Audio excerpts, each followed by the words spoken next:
kasi sila, hindi na po kasi parang wala na kasi po sa eksena si Ma'am Ruby noong mga panahon na yon. Tapos medyo hindi ko alam anong ano nila. Tapos inutusan ako ni ni Madam Napoles na pumunta kay Ma'am Ruby at bawiin. So siya lang ang talagang pinuntahan mo para magbawi ng komisyon? Yes po, Madam. At saka po, wala na po, Madam, kasi iba naman yung case ni Sir Matt, nagkakaso-kaso sila nun.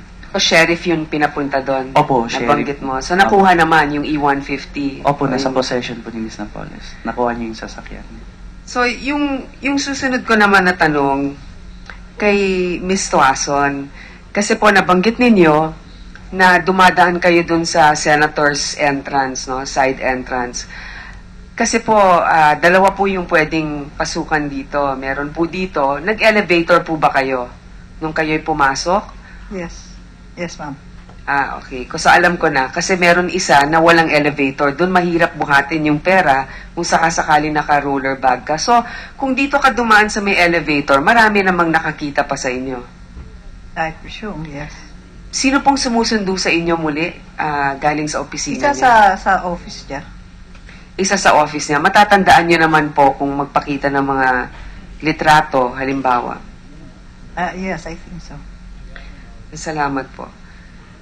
Doon naman, nabanggit rin po ninyo, Miss Tuason, na kinulit po kayo ng kinulit ni Miss Napoles dahil nga merong nakabinbin na pagtatanong ukol sa fertilizer fund scam. Hindi po ba?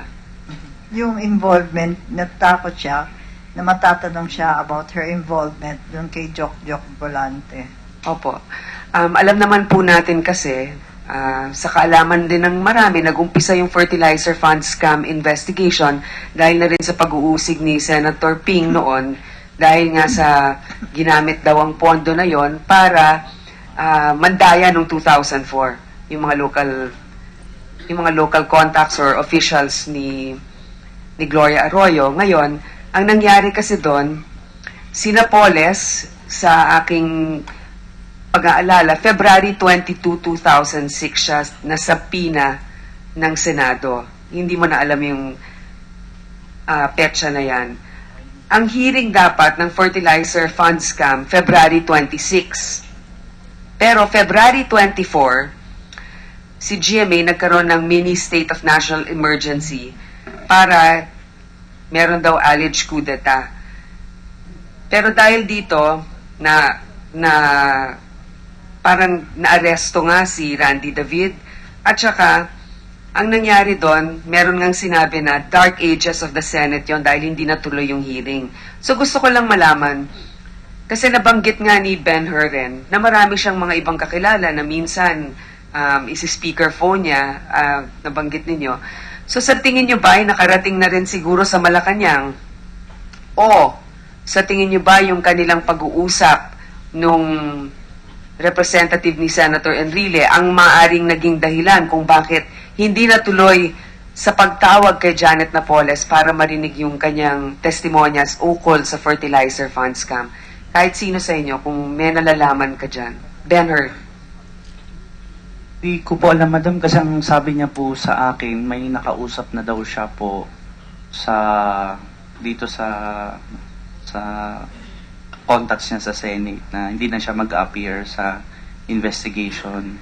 Pero hindi niya binanggit sa'yo kung sino yung nakausap niya. Actually, ma'am, sinabi niya po yung sinabi niya po yung kay Senator Enrile. Tinanong ko, ma'am, nagkita ba talaga si Madam? Tinanong ko pa nga kay Ma'am Ruby, ma'am, nagkita ba si Madam talaga at saka si Senator Enrile tungkol doon sa case ng fertilizer? Sabihan nyo, pina-introduce niya si Gigi nga doon kasi nangungulit ang boss ko raw doon. Kasi gusto ko sana malaman kung talagang nakita sila ni Senator Enrile yung tungkol dito sa Senate. Kasi yun ang sabi ni Madam kasi sa akin, na nakipag-ayos na siya at kinausap daw niya. Si Madam nga, mahilig nga po magbanggit talaga.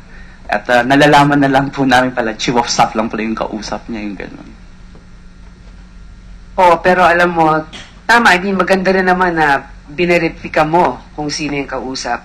Pero alam naman natin na matimbang rin ang Chief of Staff kung paano masischedule yung mga pagdinig mo, kung ano yung suhestyon para sa mga pwede mong tanungin. So mahalaga rin at meron din impluensya din. Ngayon, sa Miss Tuason, kasi isa rin naman sa napapabalita bago kayo umalis, mabigat nga yung damdamin ninyo at nung nandun nga kayo sa Amerika, parang nag-usap din kayo ni Senator Jinggoy. Totoo po ba na humingi rin kayo ng tulong sa kanya? Hindi ako humingi ng pera sa kanya. So- Humingi ako ng tulong. Kaya siguro suporta or what. I wanted to see how far he would go. After all, I only got a small commission. He got the bulk. So, ano pong tulong ang sana ninanais niyong ibigay sa inyo? At least malalayan ako for a lawyer. Mga ganon. Sa tingin niyo po ba kung sakaling sabi niyo hindi naman po kayo natulungan, hindi ba? Hindi. Kung sakali pong natulungan kayo, halimbawa, sa tingin niyo ba ay makaka-apekto ito sa testimonya ninyo? I think miskin akong tinulungan niya ako, nagdesisyon ako after a while na I would just try to get, I would try to go to the witness protection program. Opo, ma'am. Actually, naintindihan ko rin na alam naman ninyo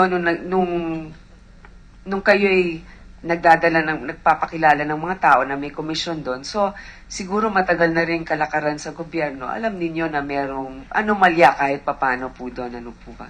My problem was I sacrificed my values for friendship.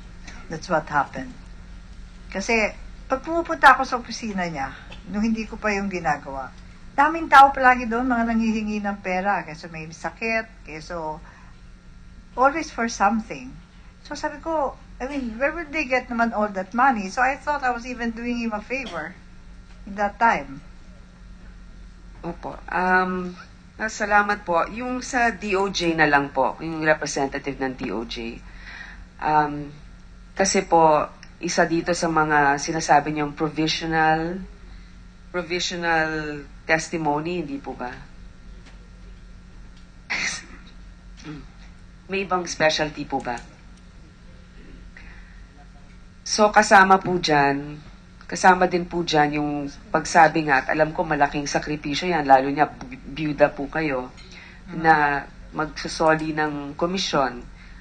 Kasama po yan sa provision